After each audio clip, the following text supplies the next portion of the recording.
जय हिंद दोस्तों। 2 दिसंबर के करंट अफेयर्स में आप सभी का स्वागत है। और आज के करंट अफेयर्स का पहला टॉपिक नागालैंड स्थापना दिवस के बारे में है। नागालैंड स्थापना दिवस के बारे में तो देखेंगे ही, साथ साथ हम कुछ अन्य महत्वपूर्ण पहलुओं को, महत्वपूर्ण टॉपिक को जो नागालैंड से संबंधित हैं उनको भी देख लेंगे। देखिए, 1 दिसंबर 1963 को नागालैंड अस्तित्व में आया था और तब ये 16वें राज्य के रूप में भारत में शामिल किया गया था। तब से 1963 से लेकर 1 दिसंबर को नागालैंड का स्थापना दिवस मनाया जाता है। इस बार का स्थापना दिवस 58वां 58th स्थापना दिवस है नागालैंड का। अब चूंकि 1 दिसंबर को नागालैंड स्थापित हुआ था, इससे यादगार बनाने के लिए नागालैंड की सरकार 1 से 10 दिसंबर के बीच में वहाँ का प्रसिद्ध त्यौहार है हॉर्नबिल फेस्टिवल, उसका आयोजन कर रही है। तो याद रखिएगा, नागालैंड का जो हॉर्नबिल फेस्टिवल, हॉर्नबिल त्यौहार है, वो 1 से 10 दिसंबर के बीच में मनाया जा रहा है। नागालैंड को जान रहे हैं सभी लोग कि वो अपनी विविधता के लिए, अपनी परंपराओं के लिए, ट्रेडिशंस के लिए और हॉर्नबिल फेस्टिवल अमूर फाल्कन्स के लिए जाना जाता है। नागालैंड से जुड़े हुए एक महत्वपूर्ण पहलू नागा शांति वार्ता, जो कि अधिकांश चर्चा में रहती है, काफ़ी पहले से चर्चा में रह रही है। भारत की स्वतंत्रता से पहले से चर्चा में है। नागाओं के लिए एक अलग स्वायत्त क्षेत्र बनाने की चर्चा, और उसी चर्चा संबंधित है नागा शांति वार्ता। क्योंकि नागा लोग अरुणाचल प्रदेश, असम और मणिपुर के क्षेत्र को एक स्वायत्त क्षेत्र के रूप में, एक ऐसे क्षेत्र के रूप में जिसमें किसी भी सरकार का कोई भी हस्तक्षेप न हो, ऐसा क्षेत्र बनाना चाहते थे। और उसके लिए उन्होंने एक संगठन NSCN, national socialist council of Naga की स्थापना की और नागाओं के लिए एक अपने अलग क्षेत्र ग्रेटर नागलिम की संकल्पना रखी। इस ग्रेटर नागलिम में अरुणाचल प्रदेश, असम और मणिपुर आ रहे थे। अगर ग्रेटर नागलिम की स्थापना हो जाती तो ये क्षेत्र भारत के अंदर न रहते, ये एक अलग स्वतंत्र क्षेत्र के रूप में विकसित हो जाते। और ये मांग, ग्रेटर नागलिम की मांग NSCN संगठन के द्वारा की जा रही थी। और ये संगठन यही अरुणाचल प्रदेश, असम, मणिपुर के लोगों के द्वारा बनाया गया था। NSCN और भारत सरकार दोनों के बीच ये वार्ता 1980 से, मुख्यतः 1980 से चल रही है। भारत सरकार का कहना है कि आप एक अलग स्वायत्त क्षेत्र ना बनाइए, भारत में ही रहिए और आपको जो भी सुविधाएं चाहिए वो सुविधाएं भारत सरकार आपको देगी। जबकि NSCN के लोगों का कहना है, इस संगठन में शामिल लोगों का कहना है कि वो एक अलग ग्रेटर नागलिम बनाना चाहते हैं। तो इसी समझौते को नागा शांति वार्ता समझौते के नाम से जाना गया है। इस समझौते पर ही 3 अगस्त 2015 को हस्ताक्षर हुए हैं भारत सरकार और national socialist council of Nagaland NSCN के बीच में, ताकि परस्पर विरोधी मुद्दे कौन कौन से हैं कि ग्रेटर नागलिम की डिमांड करें। इस ग्रेटर नागलिम की डिमांड को भारत सरकार मना करके उन्हें और अधिक सुविधाएं, इस क्षेत्र को और अधिक सुविधाएं देने की बात की गई है इस समझौते में। नागालैंड के बारे में देखिए, नागालैंड ये पूर्वोत्तर भारत में एक पहाड़ी राज्य है, इसके बारे में चर्चा हो चुकी थी, फिर भी हम देख लेते हैं। ये देखिए नॉर्थ ईस्ट का एरिया है और यहाँ पर ये असम है, असम से जुड़ा हुआ ये नागालैंड है, इसके नीचे ये मणिपुर है, ये मणिपुर, ये नागालैंड है, ये ऊपर आप जान रहे हैं अरुणाचल प्रदेश है और ये असम है। यानी कि नागालैंड की जो सीमा है अरुणाचल प्रदेश से लग रही है, असम से लग रही है और मणिपुर से लग रही है। और भारत के बाद ये देखिए म्यांमार, यानी म्यांमार से भी नागालैंड सीमा साझा कर रहा है। तो पूर्वोत्तर राज्यों में से एक महत्वपूर्ण, काफ़ी सांस्कृतिक, पारंपरिक और आदिवासी महत्व रखने वाला ये राज्य है। राजधानी इसकी सब जान रहे होंगे, कोहिमा राजधानी है। भारत के सबसे छोटे राज्यों में से एक राज्य है नागालैंड। वर्तमान मुख्यमंत्री नीफियो रियो और राज्यपाल RN रवि हैं। याद रखिएगा, मुख्यमंत्री नीफियो रियो और RN रवि इसके राज्यपाल हैं। वर्तमान में इसमें 1 लोकसभा सीट आती है, 1 राज्यसभा सीट है और 60 विधानसभा सीटें हैं। अब चलते हैं अगले टॉपिक की तरफ। अगला टॉपिक एक देश एक राशन कार्ड योजना के बारे में है और ये योजना अभी अंडमान और निकोबार द्वीप समूह में शुरू की गई है। भारत सरकार की एक महत्वाकांक्षी परियोजना है, इसके बारे में देखते हैं। अभी अंडमान और निकोबार द्वीप समूह में ये योजना की शुरुआत कर दी गई है और इसको लागू करने के लिए आधार सक्षम बायोमेट्रिक EPOS मशीनें स्थापित की जा रही हैं। कहाँ पर? अंडमान और निकोबार द्वीप समूह में।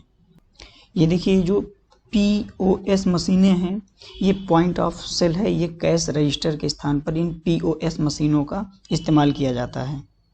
इन मशीनों के लग जाने से दुकान में जाकर के किसी भी व्यक्ति से सामान खरीदने की झंझट खत्म हो जाती है। ये मशीनें ही सारा कैश का काम कर लेती हैं और सामान दे देती हैं। याद रखिएगा, ये पास मशीनें हैं। इनके बारे में साइंस एंड टेक्नोलॉजी में और बेहतर ढंग से देख लेंगे, समझ लेंगे कि काम कैसे करती हैं।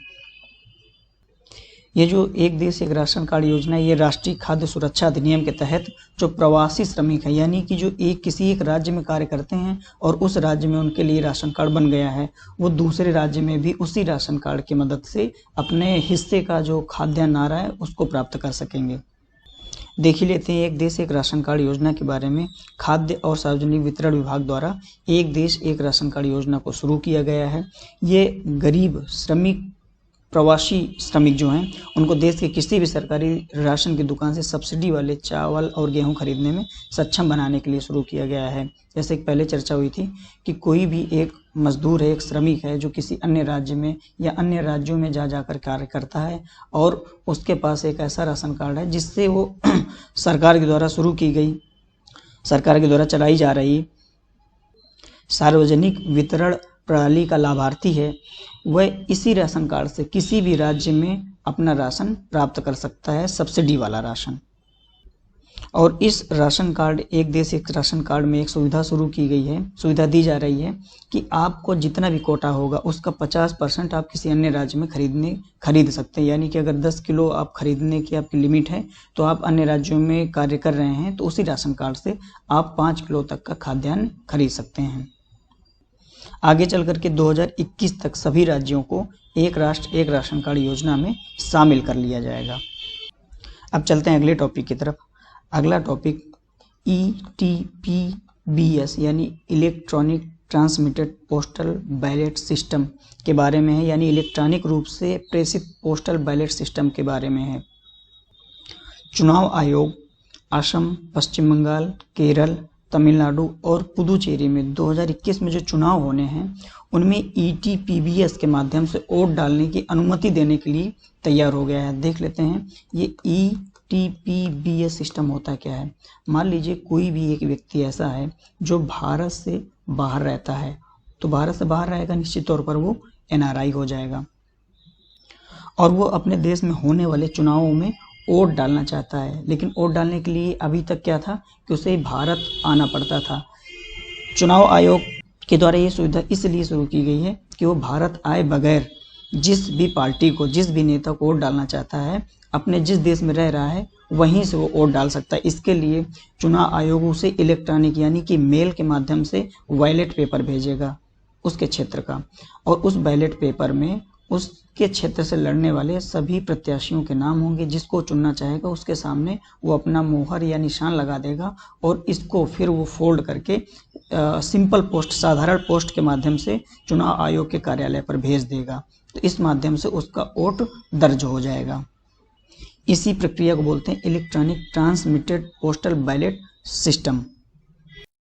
NRI मतदाताओं को ये जो सुविधा दी जा रही है, ये चुनाव नियम 1961 के आचरण में संशोधन करके दी जाएगी। कोई भी व्यक्ति जो भारत में नहीं रहता है और भारत का नागरिक है, किसी अन्य देश में रहता है और उस देश में केवल कार्य करने के लिए गया है, यानी वहां का स्थायी निवासी नहीं बन गया है, तो ऐसा व्यक्ति NRI मतदाता के रूप में पंजीकरण कर सकता है। अब चलते हैं अगले टॉपिक की तरफ। अगला टॉपिक स्वास्थ्य साथी बीमा योजना के बारे में है और ये पश्चिम बंगाल की बीमा योजना है। क्योंकि देखिए पश्चिम बंगाल सहित 4 राज्यों ने आयुष्मान भारत योजना को, चूंकि भारत सरकार की पूरे भारत में स्वास्थ्य क्षेत्र को कवर करने वाली एक महत्वपूर्ण और महत्वाकांक्षी योजना थी, इसको 4 राज्यों ने लागू नहीं किया। कौन कौन से राज्य हैं? पश्चिम बंगाल एक हो गया, दूसरा दिल्ली है, तीसरा तेलंगाना है और चौथा ओडिशा है। तो इन राज्यों ने आयुष्मान भारत योजना के बारे में बोला है कि इस आयुष्मान भारत योजना से बेहतर उनके राज्यों की अपनी स्वास्थ्य सेवाएं हैं, जिस कारण से हम आयुष्मान भारत योजना को लागू नहीं कर सकते हैं। इसी संदर्भ में पश्चिम बंगाल ने अपने लोगों के लिए, अपने राज्य के लोगों के लिए स्वास्थ्य साथी बीमा योजना लॉन्च की है और ये 1 दिसंबर 2020 से सभी पश्चिम बंगाल में रहने वाले लोगों को सेवाएं देगी। इस योजना के तहत पूरी तरह से राज्य में रहने वाले परिवार को कैशलेस उपचार मिलेगा, यानी कि एक स्मार्ट कार्ड बना दिया जाएगा। उसी स्मार्ट कार्ड के माध्यम से ही उन्हें सारी चिकित्सकीय सुविधाएं मिलेंगी। और पश्चिम बंगाल ने अपनी जो स्वास्थ्य बीमा योजना थी वो 2016 में शुरू किया था और उसी को मॉडिफाई करके और बेहतर बना करके स्वास्थ्य साथी बीमा के योजना के रूप में लॉन्च कर दिया है, जिसे 1 दिसंबर 2020 से लागू कर दिया जाएगा। इस स्वास्थ्य साथी बीमा योजना के अंतर्गत परिवार को 5 लाख रुपए तक का बुनियादी स्वास्थ्य कवर दिया जाएगा और इस योजना के तहत मध्यम और तृतीयक देखभाल सुविधाएं उपलब्ध कराई जाएंगी।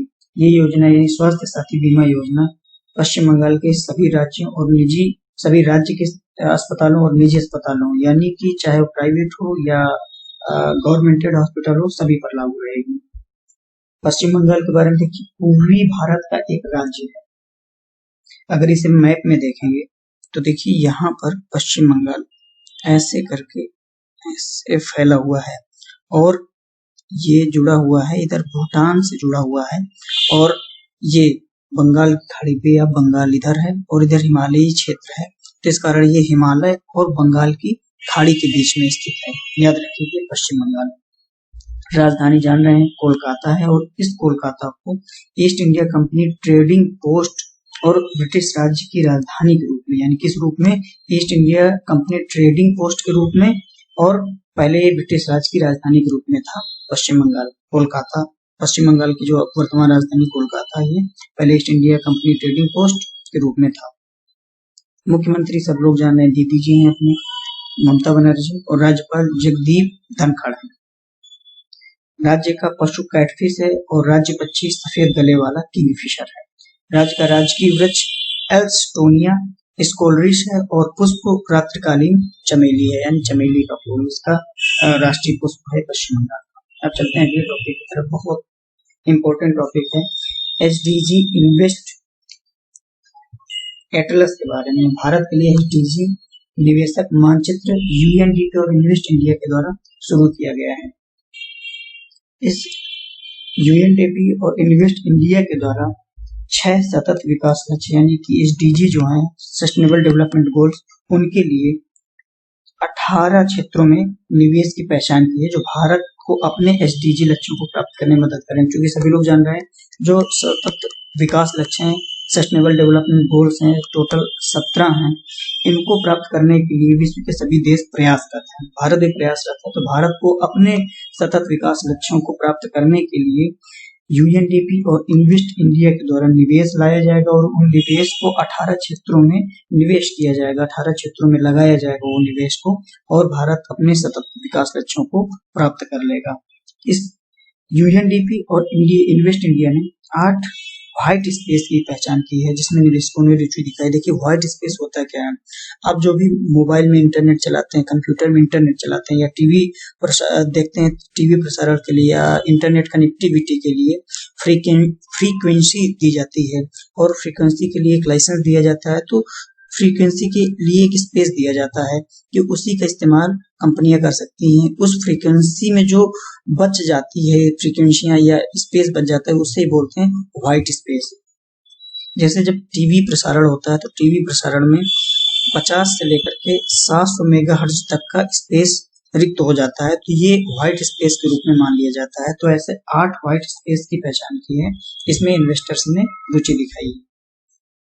UNDP united nation development programme के बारे में देखिए, एक वैश्विक विकास नेटवर्क है। इसका गठन 1965 में हुआ था और ये गरीबी उन्मूलन के लिए और असमानताओं को कम करने के लिए 170 से अधिक देशों में वर्तमान में कार्य कर रहा है। मुख्यालय न्यूयॉर्क में है और इसके द्वारा एक महत्वपूर्ण index HDI human development index हर वर्ष जारी किया जाता है।